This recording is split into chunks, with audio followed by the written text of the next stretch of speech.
Hello again and welcome to our fortnightly blog. Today I was going to go on from last fortnight's blog and talk a little bit more about the Melbourne marketplace after we had taken a look at the Australian marketplace as a whole. But some figures came past my desk from a report that we ran in the last quarter of last year, and I thought you'd be really interested in those and we could get a lot more value from those initially. So we're going to go through a bit of a change and we're going to talk more about that topic rather than the Melbourne marketplace today.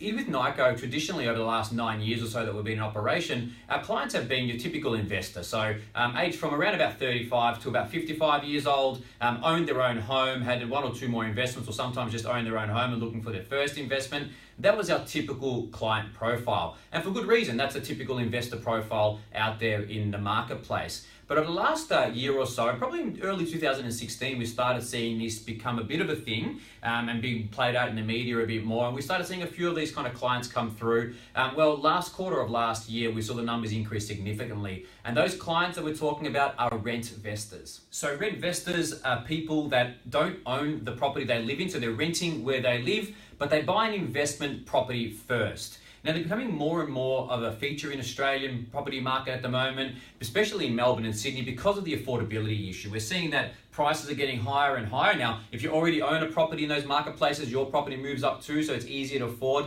properties when they go up in value. But if you've never owned a property, if you're not on that property ladder already, it becomes harder and harder for a first-time buyer to own the property they want to live in the area they want to live. And that is the key. Most rentvestors, in fact, all rentvestors, buy investment properties first because they have a certain location they want to live in, a property type they want to live in, but they can't effectively afford that property type. I am a rentvestor and I've been an investor ever since I was 25 years of age. I bought my first home at 25, I lived in it for a year, and then I leased that property out and became a rentvestor, and I've never looked back since. Now, it's a running battle with my wife every year. She brings it up about once a year, and we have a discussion about why we shouldn't own our own home and why we should be renting where we live and own investment properties. And like most people, she wants to own the place she lives in because she wants a sense of home and a place to always live in.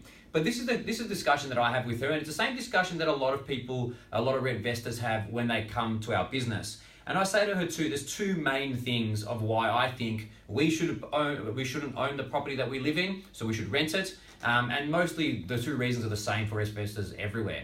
The first one, and the most important one, is we can't actually afford to live in the property that we live in right now. In the location that we live in. We can't afford to own that property. We can rent it because as property prices goes up, we know yields go lower. So if you've got a $500,000 property, you might get a 5% rental yield. If you've got a $1 million property or a $2 million property, that's often 2 or 3%. So it's easier to rent in the areas that are a bit more expensive than it is to own it. So that's number one. We can't afford to own the property in the area that we want to live. The second thing, and one of the main reasons that I always talk to my wife about, and also investors out there as well, is that if you're an owner, if you own the property that you live in, and you don't have several other investment properties, that property that you're living is costing you around about $10,000 a year on average for the average sort of investor and an $80,000 individual income, about $10,000 in tax back each year. So if you own your home as opposed to a new investment property, it's worth about 10 grand to you each year in reduction in tax. That's a big, big number. And I say to my wife, yep, you want to own the property we live in? First of all, we can't afford it. But second of all, it's going to cost us $10,000 per year. Is it worth 10 grand? So they're the two financial reasons why we believe rentvesting is a good option for a lot of younger Australians. But there's another reason, an emotional reason. And that's a big driver for people, especially like myself. And that is that I want to live in an area that's close to my workplace, close to the entertainment districts that I like, cafes, restaurants and the like, close to good schools where I want my children to go to. And that is why if you can't own property in those areas, renting is often a good option, especially if you're going to use that capital that you've saved to buy that one big asset to invest in other properties, maybe in higher growth locations, maybe in locations with better rental yields that can do better for you. Just because you want to live in an area doesn't necessarily mean that area, of course, is going to be the best place to invest your money. So it's two very different things, the emotional driver as opposed to a financial driver. And we're seeing more and more Gen Ys do that. And Gen Ys get a bit of a bad rap out there.